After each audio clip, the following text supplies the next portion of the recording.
ఇర్మియా గ్రంథం మొదటి అధ్యాయము 4 నుండి 10వ వచనం వరకు మనం ధ్యానించుకున్నాం. ఈ 10 వచనాలు వీలైనన్ని ధ్యానించుకున్నాం ఒక అరగంట సమయంలో. గత వారం ఏం చూసుకున్నామంటే ఇర్మియా 1 మొదటి 3 వచనాలు చూసుకున్నాం. ఇర్మియా అంటే అర్థం ఏముంది? యెహోవా విమోచించువాడు,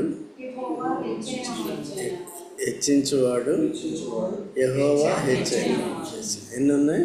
3 గుర్తుపెట్టుకోండి. ఓకే, అవన్నీ మన జీవితాల్లో అలా జరుగుతాయి కదా. యెహోవా ఇప్పుడు యేసుక్రీస్తు ప్రభులో మనందరికీ ఏమొచ్చింది? విమోచన వచ్చింది. దేని నుంచి వచ్చింది?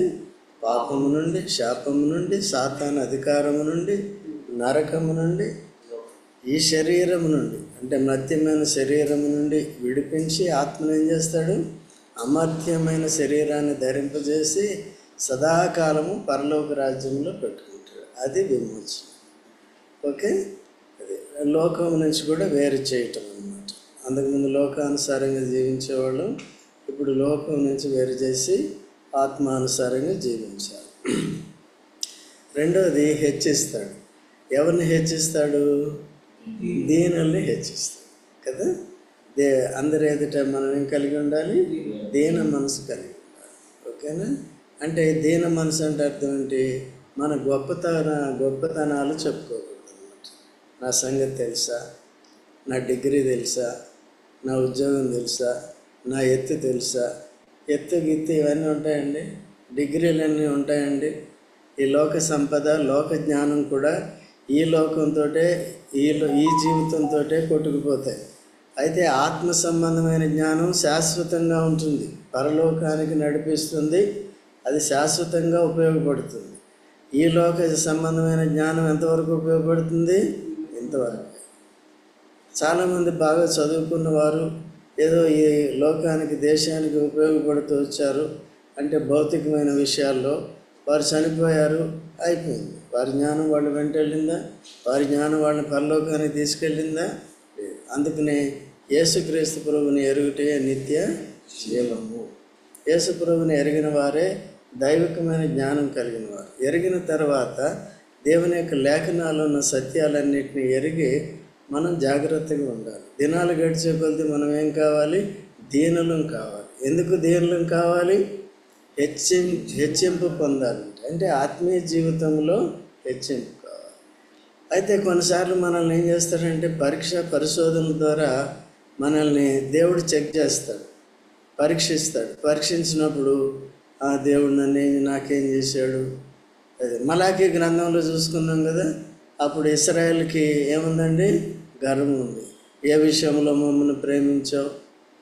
మేము అర్పిస్తే మా అర్పణలు ఎందుకు అంగీకరించవు? దేవుడు ఏమంటాడు? కుంటివాటిని గుడ్డివాటిని తీసుకొస్తున్నారు, అవే మీరు పనికిరానివి మీ యజమానుడికి, మీరు పనిచేసే దగ్గర యజమానుడికి ఇస్తే ఒప్పుకుంటాడా? నీకు ప్రమోషన్ ఇస్తాడా అంటాడు. అని ప్రమోషన్ లేదు కానీ అట్లా. ఓకే, నన్ను కాబట్టి తండ్రిని అయితే తండ్రికి ఇవ్వాల్సిన ఘనత ఇస్తున్నారా మీరు? అన్ని విషయాల్లో నన్ను తక్కువ చూస్తున్నారు అని దేవుడు వారి మీద నేపం. వాళ్ళు ఏమంటారు? మేము సరిగానే ఉంటారు. ఇది గర్వం. గర్విష్ఠులు దేవుడు ఏం చేస్తాడు? దూరపరుస్తాడు. అందుకనే ప్రభు అయిన యేసుక్రీస్తునందు విశ్వాసం నుంచి క్రీస్తు యేసు కలిగిన ఆ దీన మనసును మనం ఎప్పుడూ కూడా అభ్యాసం చేసుకుంటూ ఉండాలి. అందుకనే పౌలు ఏమంటాడండి? ఫిలిప్పి 2:5 క్రీస్తు యేసుకు కలిగిన ఈ మనసుని. ఏ మనసు? కింద రాసింది. ఆయన దేవుని స్వరూపి అయ్యిండి. ఏమయ్యాడు? దేవునితో సమానంగా ఉండుట, అది ఆయన మనసు. అది చెప్పి ఎక్కడికో తీసుకెళ్ళిపోతారు, దాని కింద ఉంది. కొంతమంది ఏం చేస్తారు? ఆ వచనం తీసి మళ్ళీ ఎక్కడికి వెళ్ళిపోతారు? అమీర్పేటకి. వాళ్ళు స్పెషల్ స్పీకర్స్ అంటారు, అట్లాంటివి. ఓకే, అయితే ఇక్కడ కాపరత్వం ఎట్లా ఉంటుందంటే అట్లా ఉండదు. దాంట్లో అసలు దాని ఏ సందర్భంలో అది చెప్పబడింది అది చూసుకోవాలి. మీరు చదువుకున్నప్పుడు కూడా అట్లాగే ఉండాలి. కొన్నిసార్లు క్రాస్ రెఫరెన్స్ చూసుకున్నప్పుడు అమీర్పేట తీసుకెళ్ళిపోతుంది క్రాస్ రెఫరెన్స్. అది కూడా జాగ్రత్తగా చూసుకోవాలి. ఫస్ట్ సరే అమీర్పేట వెళ్తే కానీ దాని కింద ఉన్నది ఫస్ట్ చూసుకోవాలి. తర్వాత ఇంకెక్కడికి వెళ్తావో వెళ్ళు, అది సందర్భాన్ని అనుసరించి ఉంటే చాలు. అక్కడికి వెళ్ళి ఎవరెవరికి దీన మనసు ఉందని చూసుకోండి. దావీదుకి ఏమొచ్చింది? దీన మనసు వచ్చింది. ఎక్కడుంది అది? 131 కీర్తనలో ఉంటుంది. తీనవసరం లేదు, తర్వాత చూసుకోండి. చిన్న కీర్తన అది, 4-5 వచనాలు ఉంటాయి, అది దాంట్లో చదువుకోండి. ఓకేనా? సో కాబట్టి ఆయన దేవుని స్వరూపం అయ్యండి. ఏమయ్యాడు? దేవునితో ఉంటాడు లేదు, కానీ ఏం చేశాడంట? తాను రిక్తినిగా చేసుకుని మానవ రూపం ధరించి దాసుని స్వరూపాన్ని ధరించాడు. దాసుని స్వరూపం అంటే అర్థం ఏంటండి? శిష్యుల పాదాలు కడిగాడు. ఎవరు కడుగుతారు? ఓకేనండి. కాబట్టి అట్లా ఉంటుంది. సో అదంతా మనం సందర్భం చూస్తాం. తర్వాత తిరిగి లేచిన తర్వాత యేసు ప్రభు అంటే అన్ని నామముల కంటే హెచ్చైన నామం అయిపోయింది. ప్రతి మోకాలు ఏం చేయాలంటే ఇప్పుడు ఎందుకు? అది హెచ్చింపంటే యేసు ప్రభు తగ్గించుకున్నాడు కాబట్టి ఆయన ఏం చేశాడు? మరణం తర్వాత హెచ్చింపబడ్డాడు. ఇప్పుడు ఆ హెచ్చింపు ఏంటంట? ఎవ్రీ నీ మస్ట్ బౌ డౌన్ బిఫోర్ హిమ్. ప్రతి మోకాలు ఏం చేయాలి? తర్వాత ప్రతి నాలుక యేసు నీవే ప్రభువు, నీవు తప్ప వేరొక దేవుడు లేడు, వేరొక ప్రభువు లేడు అని. అప్పుడు అంతా అయిపోయిన తర్వాత తీర్పులోకి వచ్చిన తర్వాత ఒప్పుకుంటే లాభం లేదు. అందుకనే దేవుని దయ వల్ల ముందే మనం మోకరించాం. యేసు ప్రభు అని ముందే ఒప్పుకున్నాం కాబట్టి మనం ధన్యులమయ్యాం. కాబట్టి ఈ దీనత్వాన్ని మనం కూడా కలిగి ఉండాలి. ఎప్పుడు వరకు కలిగి ఉండాలి? యేసు ప్రభు ఎప్పుడు వరకు కలిగి ఉన్నాడు? మరణం వరకు. మనం ఎప్పుడు వరకు కలిగి ఉంటాం? కొంతమంది 3 సంవత్సరాలు ఉంటారు, కొంతమంది 5 సంవత్సరాలు. సీనియారిటీ వచ్చే కొద్ది ఏమవుతారు? మొదట్లో చాలా ఇదే చూపిస్తాం, చాలా విశ్వాసం చూపిస్తాం, ఏదంటే అది చేస్తాం, లెక్కలేనంత ఆసక్తిని చూపిస్తాం. దినాలు గడిచే కొద్ది 7:30 అంటే 7:30 కరెక్ట్. ఒక సెకండ్ అటు ఉండదు. నేను అబ్జర్వ్ చేస్తాను. ముందు ఒకవేళ మీకు ప్రేయర్ చేయడానికి ముందు వచ్చే అవకాశం లేదనుకో, ఎందుకు రమ్మంటున్నాం మిమ్మల్ని? నాకు సంఖ్య అవసరం లేదు, వచ్చిన వాళ్ళకి నేర్పించాలి సరిగ్గా సత్యం. ఎందుకంటే వాళ్ళు ప్రార్థన చేసినప్పుడు ఇక్కడ మనం వాళ్ళకి అది ఇది అని మనం ప్రార్థన చేయం. నిన్న మొన్న ఏమి నేర్చుకున్నారో అవి చెప్తారు. చెప్పినప్పుడు విని ఆ పాయింట్ని ఏం చేయాలి? గుర్తు చేసుకోవాలి. అట్లా వచ్చి అందుకనే ముందు వచ్చినప్పుడు వేరే వాళ్ళు వేరే వాళ్ళని చేయని, నువ్వేం చేయాలి? నేనేం చేయాలి? నేను చాలా సంతోషిస్తాను. వాడు చేస్తున్నప్పుడు అవన్నీ పాయింట్లు గుర్తుపెట్టుకుని చేస్తూ ఉంటాను. I'm happy about it. కాబట్టి యేసుక్రీస్తు ప్రభు ఏం చెప్పాడు? మనం ఏదంటే అది అడిగితే ఇచ్చేస్తాడా? ఎప్పుడు ఇస్తాడు? ఆయన చిత్తం కాదు. క్రీస్తునందు మీరును మీ యందు నా వాక్యం, నా యందు మీరును మీ యందు నా వాక్యం అనే వల్ల మీకు ఏది ఇష్టమో ఆ రెండు ఉంటే మన ఇష్టానుసారంగా అడుగు. ఆత్మీయమైనవి అడుగుతాం. కారు అది అంటామా? కారు ఇమ్మంటే ఇచ్చేస్తాడా? ఇచ్చేస్తే యాక్సిడెంట్ అవుతుంది కదా. కారు ఇమ్మంటే ఇచ్చేస్తాడు, ఏమైంది నెక్స్ట్ డే? అలాంటివి అడగొద్దు, చాలా డేంజర్ అయ్యాయి. అర్థమైందండి? దేవుడు హెచ్చించినప్పుడు ఈ లోకపరంగా కూడా మనకు అవసరమైనప్పుడు ఇస్తాడు. మేము కూడా చూసాం, అట్లా చూసాం. వస్తు వాహనాలు ఇవన్నీ అవసరాన్ని బట్టి ఇస్తాడు. దాని గురించి మనం అసలు దాని మనసే పెట్టొద్దు.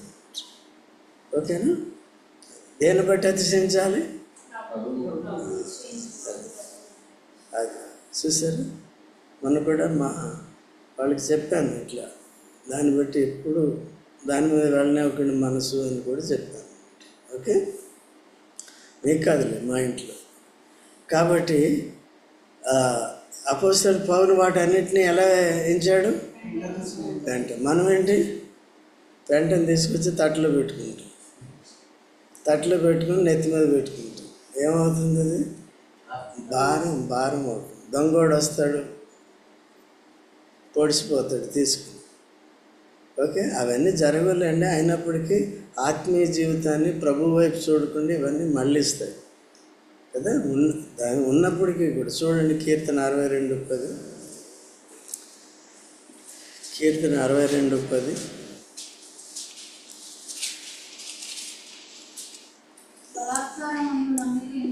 బలాత్కారమందు నమ్మకం ఉంచకండి, గర్వపడకండి. ఈ పాయింట్, ధనము హెచ్చినను లక్ష్య పెట్టవద్దు. నాకు ఎంత ఉందో తెలుసా? రేపు వెళ్ళిపోతుంది, ఆవిరైపోయి. పెద్ద పెద్ద వాడలు ఏమైపోయినాయి? వాడలు, షిప్స్ ఏమైపోయినాయి? బండ్లు అయిపోయినాయి. ఈ లోకంలో కూడా చాలామంది.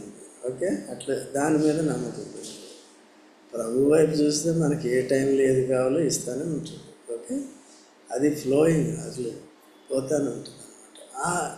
దాంట్లోకి రావాలి, ఆ విశ్వాసము, ఆ కనెక్షన్లోకి మనం ప్రభుతో ఉంటే సరిపోతుంది. ఓకేనండి. కాబట్టి తర్వాత దేవుడు ఎవరంటే హెచ్చైన వాడు. దేవుడు ఎప్పుడు హెచ్చైన వాడుగా ఉంటాడు మనకి? మనం ఎప్పుడైతే తగ్గించుకుంటామో అప్పుడు దేవుడు ఏమవుతాడు?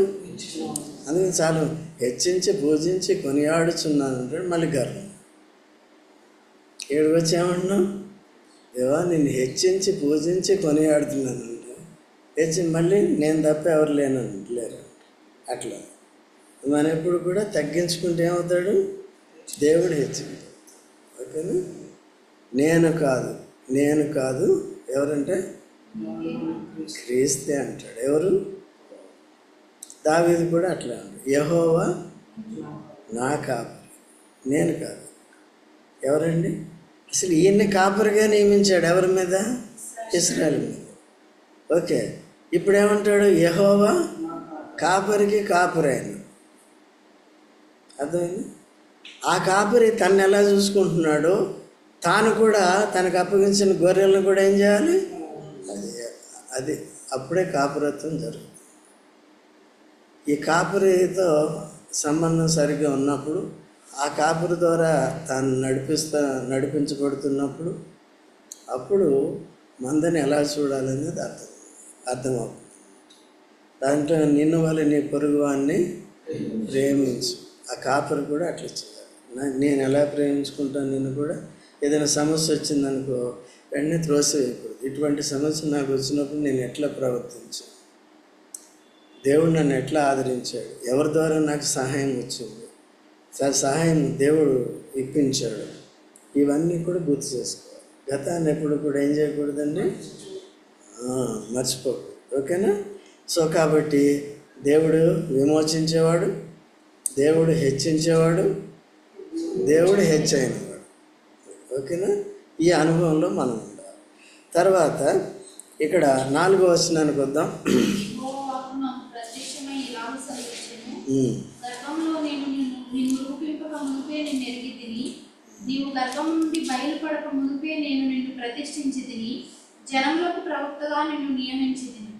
చూసారండి, ఇక్కడ యెహోవా వాక్కు తనకేమైంది?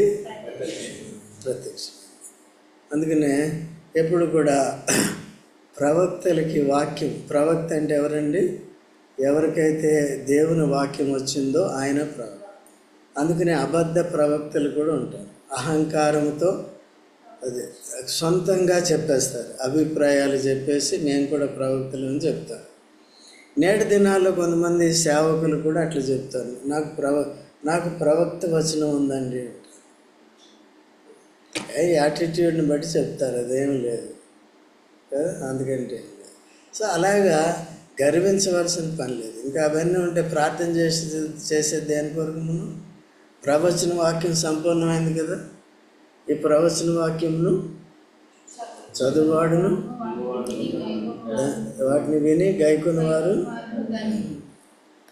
నేను చెప్పే ప్రవచనం ఏంటి? దీన్నే ఎక్స్ప్లెయిన్ చేయాలి కదా.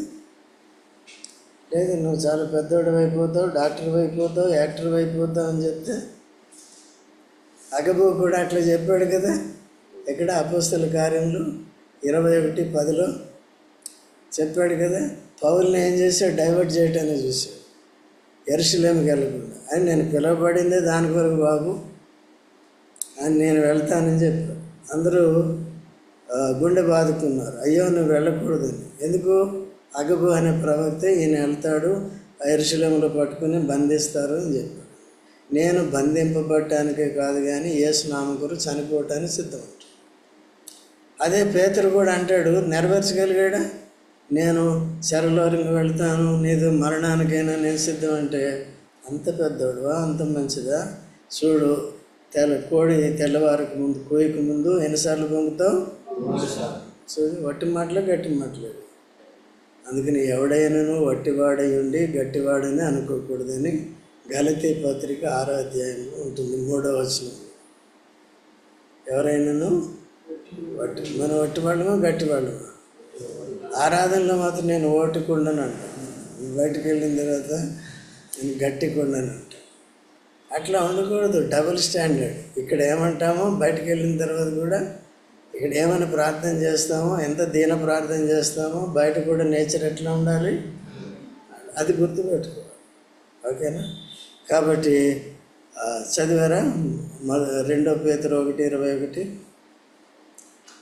2 పేతురు 1:21 చదవండి ఎవరైనా త్వరగా. 2 పేతురు 1:21.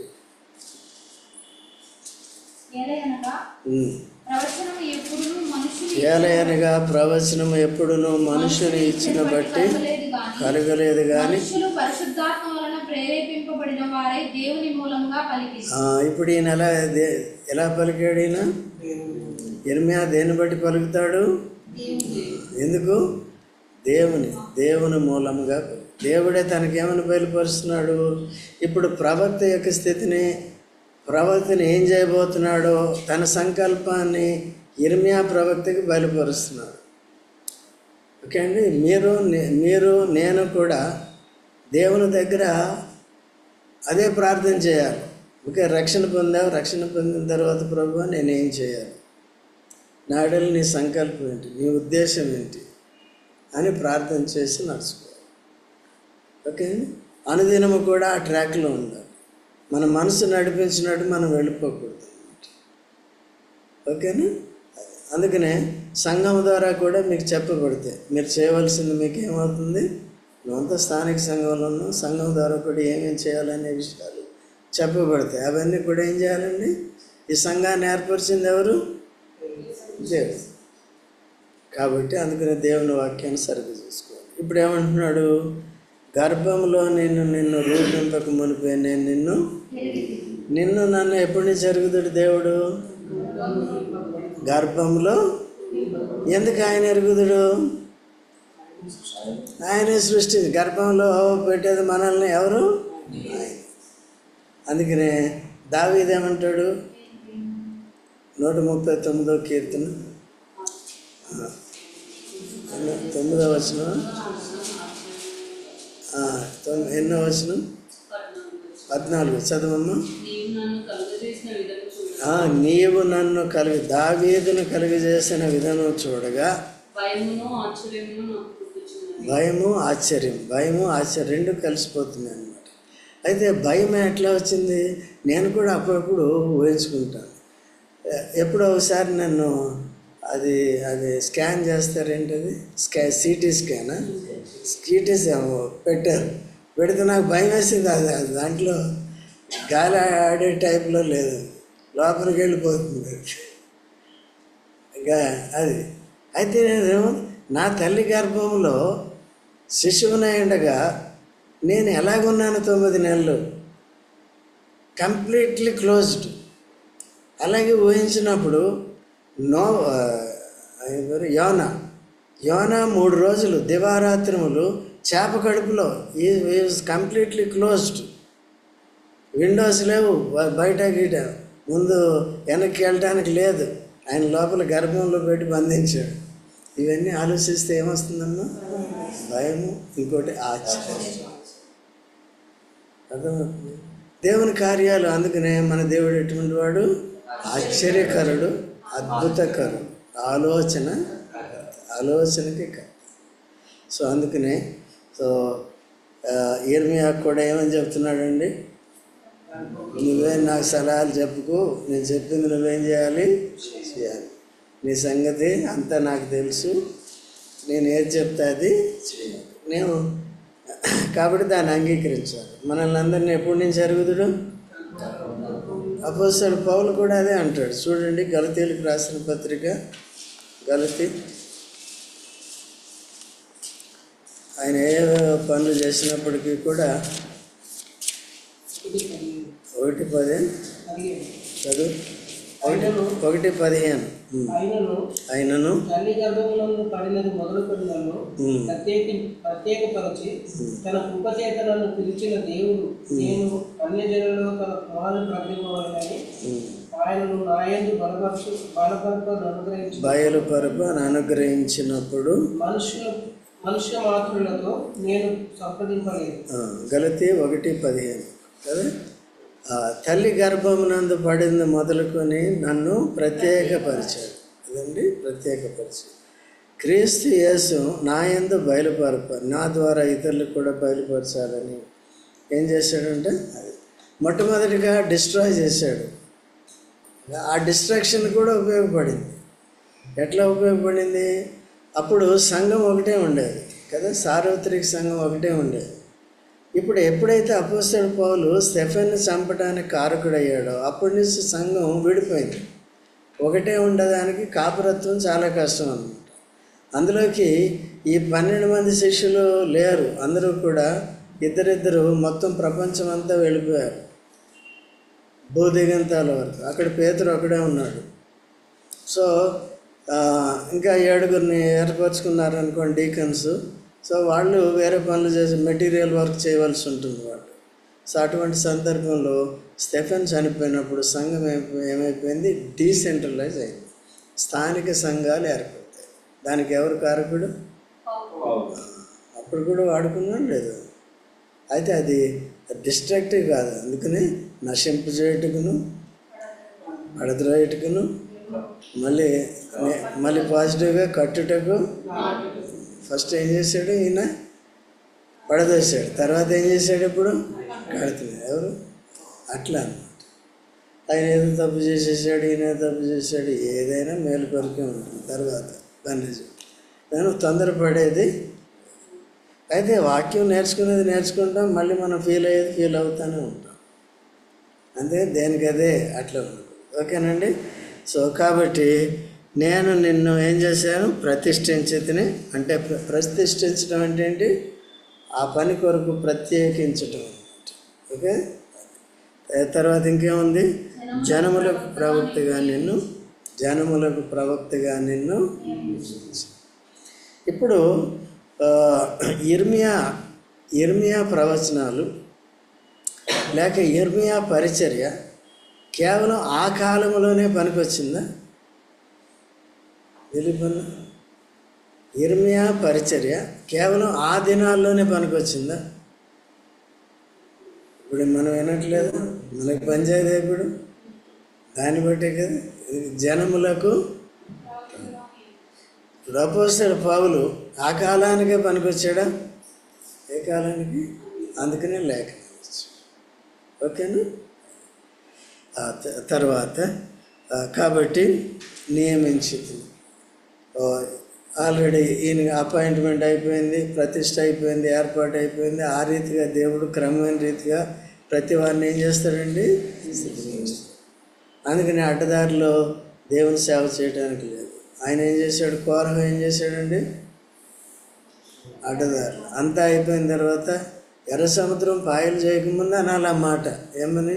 నువ్వేనా పరిశుద్ధుడు మోషే, నేను నడిపిస్తా అనాలి. ఎర్ర సముద్రం ఏమవుతుంది? వెనకే ఆ సైన్యం ఏమవుతుంది? ఫరో సైన్యం ఆపగళ్ళు అయినా అట్లా. ఓకేనండి.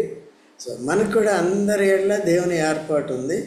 ఆ ఇచ్చిన దేని కొరకైతే మనల్ని ప్రతిష్ఠించాడో ఆ పని, ఆ పరిచర్య తప్పకుండా మనం చేయాలి. యాజక ధర్మం అనేది అందరికీ ఇచ్చాడా లేదా?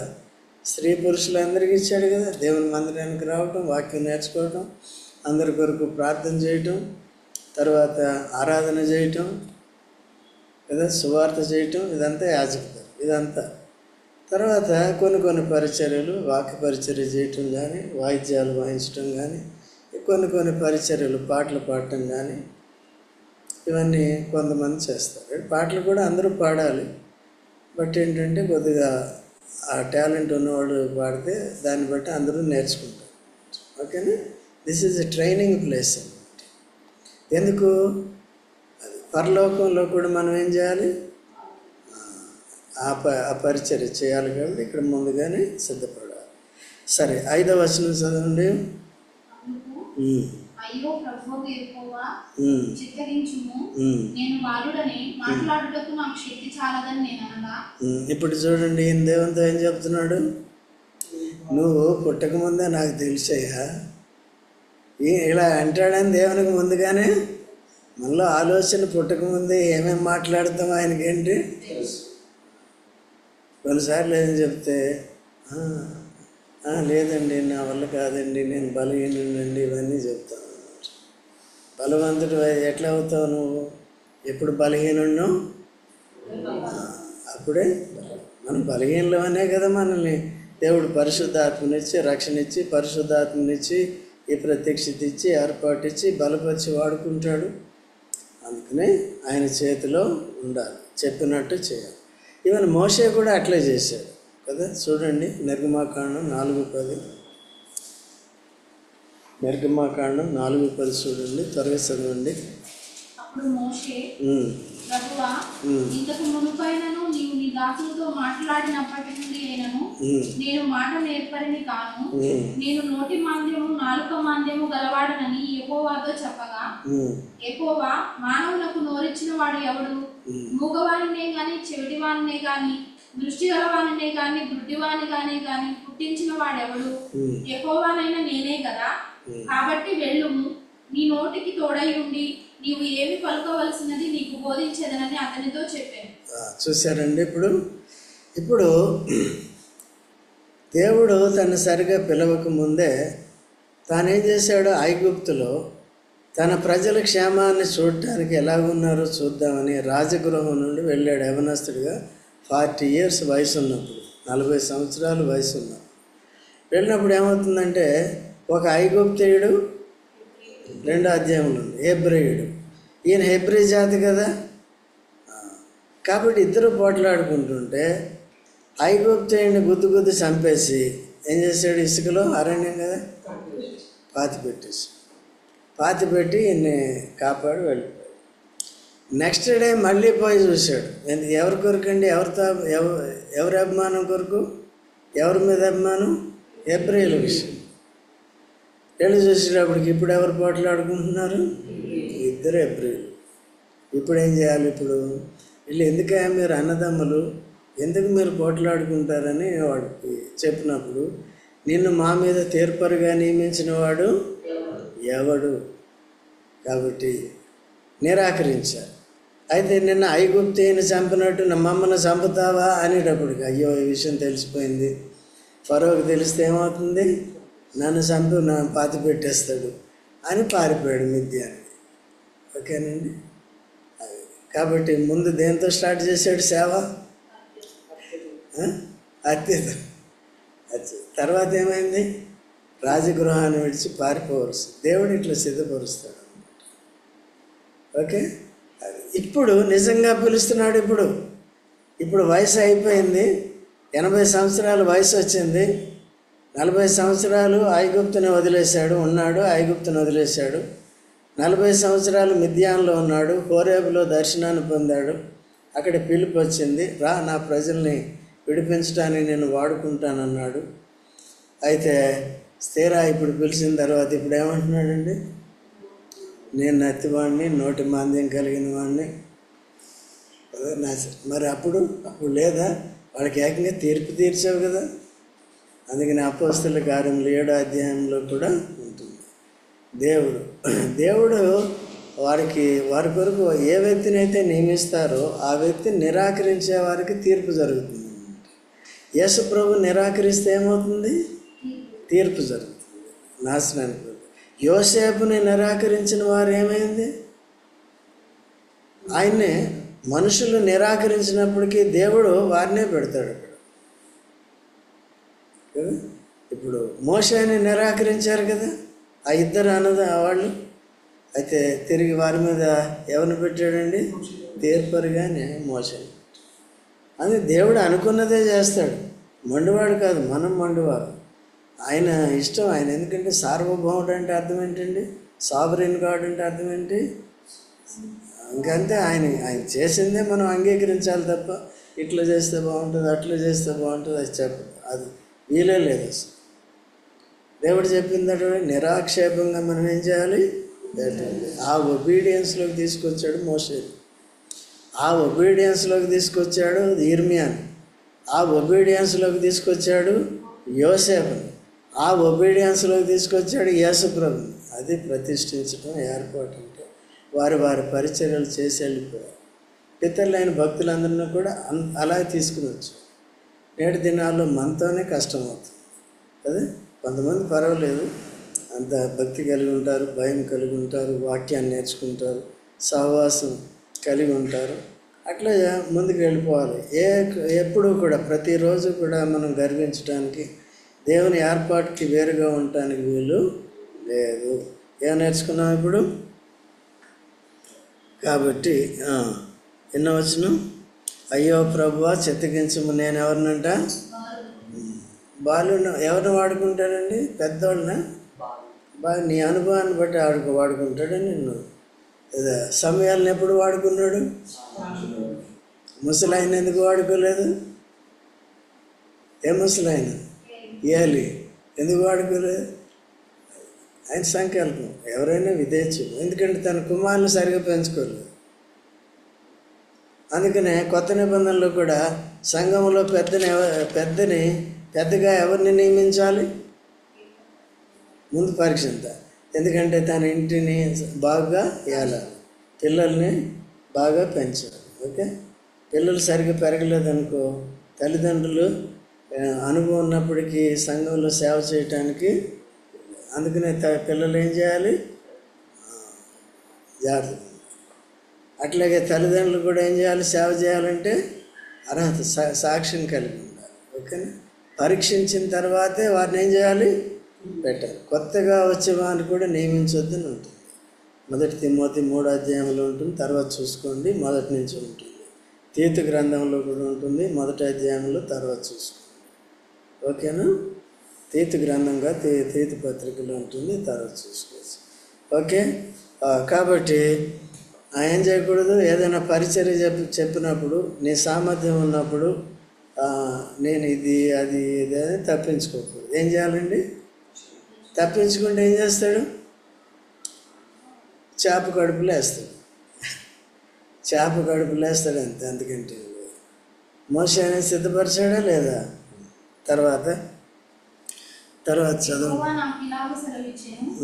నేను బాలుడని అనవద్దు, నేను నిన్ను పంపు వారి అందరి యొద్దకు నీవు పోవలెను, నీకు ఆజ్ఞాపించిన సంగతులన్నీ చెప్పవలెను. చూసారా?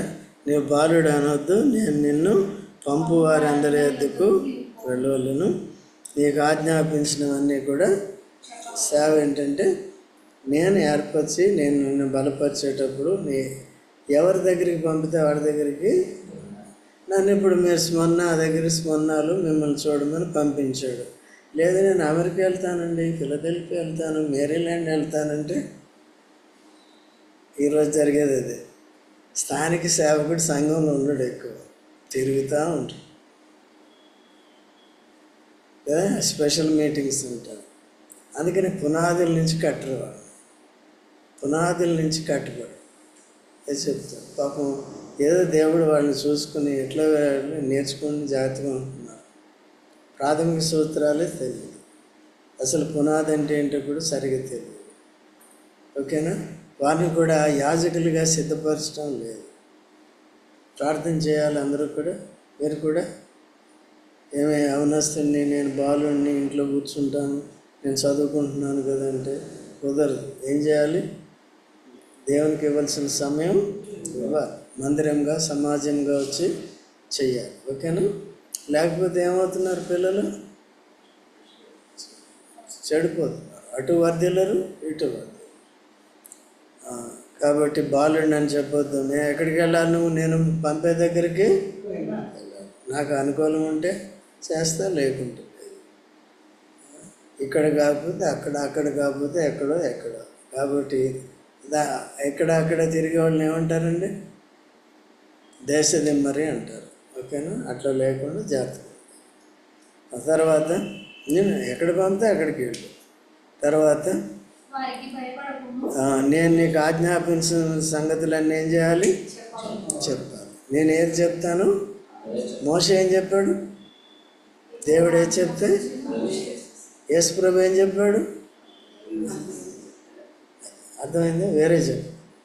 ఎవరైనా సరే చెప్పేవాళ్ళు, బోధకులైన వారు జాగ్రత్తగా చెప్పాలి. సరే, తర్వాత వారికి భయపడకుము, భయపడకు. ఎందుకు భయపడు? వాళ్ళు సామాన్యమైన వాళ్ళు కాదు. తిరుగుబాటు చేస్తారు, నీ మీద నిందలేస్తారు, నిన్ను శ్రమ పెడతారు. దేవుని శ్రమ కాబట్టి వారికి దేవుని సేవ చేయాలంటే ఏం చేయాలండి? ఎవరన్నా ఏమన్నా అనుకో, దేవుడు చూసుకుంటాడు. మనకెందుకు సంగతి? చెప్పేది చెప్పాలంతే. ఓకేనా? తర్వాత నిన్ను విడిపించుటకు నేను నీకు తోడై వారికి భయపడొద్దు, ఎందుకంటే నేను విడిపించడానికి నేను నీకు తోడై ఉన్నాను. ఇదే యెహోవా యెహోవా వాక్యం అంటే అర్థం ఏంటండి? మార్పు చెందంది, తప్పకుండా నెరవేరేది. దేవుడు ఏదైనా వాగ్దానం చేశాడంటే ఏమవుతుంది? భయపడొద్దంటే భయపడొద్దు. తర్వాత ఇంత ధైర్యం ఎట్లా వచ్చింది? వాళ్ళే ఆశ్చర్యపోయారు. ఎవరికి? పేతురికి కదా. అపోస్తల కార్యం 4వ అధ్యాయంలో 5వ అధ్యాయంలో వీళ్ళు పామర్లు కదా, విద్యలైన పామర్లు కదా, ఇంత ధైర్యం ఎట్లా వచ్చింది? ఇంత చక్కగా ఎట్లా మాట్లాడుతున్నాడు? ఇంత ధైర్యంగా ఎట్లా మాట్లాడుతున్నాడు? కొట్టినా సరే, లోపల వేసినా సరే ఏం చేస్తున్నారు? మళ్ళీ వేసే ప్రభువాన్ని మొదలు పెడుతున్నారు. కాబట్టి నేను విడిపించుటకు పేతురుని విడిపించలేదా? ఎక్కడుంటే విడిపించాడు? దేవుని సేవ అంటే అట్లా, అలా సిద్ధపడాలి. ఓకే, ముందు ఆ ట్రైనింగ్ అయిపోయిన తర్వాత ఇంకా సిద్ధపరుస్తారు. సో కాబట్టి ఇప్పుడు ప్రవక్త అయిన ఇర్మియా జీవితంలో ఏముండబోతున్నాయంటే, ఏమున్నాయి? శ్రమలు ఉండబోతున్నాయి. ఆయనకిచ్చిన పరిచర్యను బట్టి ఏ ప్రజలకైతే తాను దేవుని వాక్యం చెప్పాలో వారంతా ఆయన ఏం చేస్తారు? హింసిస్తారు. అందుకనే 15వ అధ్యాయం ఇర్మియాలో, నన్ను ఎందుకు పుట్టానా, నేను నా తల్లి గర్భంలోనే చచ్చిపోతే బాగుండేది. అటు దేవుడికి మధ్యలోను ఈ ప్రజల మధ్యలో, మండి ప్రజల మధ్యలో ఏమైపోతున్నాను? నేను చావలేకపోతున్నా, బతకలేకపోతున్నా. అర్థమైందండి? సరే, అక్కడితో ఆగిపోయాడా? మరి దేవుడు నడిపించాడా లేదా? ఎవరికి విజయం వచ్చింది? వాళ్ళంతా చెరలోకి పోయారు, విన్న వాళ్ళంతా. ఈయన విడుదల పొంది హాయిగా. అపోస్తలుడు పౌలును కూడా హింసించారా లేదా? తర్వాత విడుదల పొందాడా లేదా? 2 సంవత్సరాలు ఏం చేశాడండి? అద్దె ఇంట్లో ఉండి హాయిగా ఇంటికి వచ్చిన వాళ్ళకి చెప్పుకుని చనిపోయాడు. టైం వచ్చింది చనిపోయాడు. ఎవరు ఏదో చేసేసారు, ఎవరు ఎట్లా చంపేశారు, సిలువేసి అవన్నీ బైబిల్లో ఉంటేనే నమ్మాలండి. లేకపోతే బైబిల్ జ్ఞానులు రాశారు, అవన్నీ మనకు అవసరం లేదు. ఎలా చనిపోయాడు, కడుపు నొప్పి వచ్చింది, అవన్నీ అవసరం లేదు. మొత్తానికి సేవ చేశాడు, అయిపోయింది. తానే చెప్తాడు కదా, నేను వెళ్ళిపోయే టైం దగ్గరికి వచ్చింది కనుక మంచి పోరాటము నా పరుగు, నా కొరకు నీతి కిరీటము ఉంచు. నా కొరకు కాదు, యేసుప్రభు 2వ రకాన్ని అపేక్షించే వారందరికీ కూడా నీతి కిరీటం. అట్లా అవన్నీ జాగ్రత్తగా పనికిరానివి చూసుకో. మీరు కూడా వాక్యం అది ఏదన్నా తలంపు కానీ ఏదన్నా ఉందంటే అది మన ఆత్మీయ జీవితానికి ఉపయోగకరమా లేదని చూసుకోవాలి. లేనిపోయిన డౌట్లు అనేవి పెట్టుకోకూడదు. ప్రార్థన చేసుకుందాం, మిగిలిన విషయాలు తర్వాత చూద్దాం.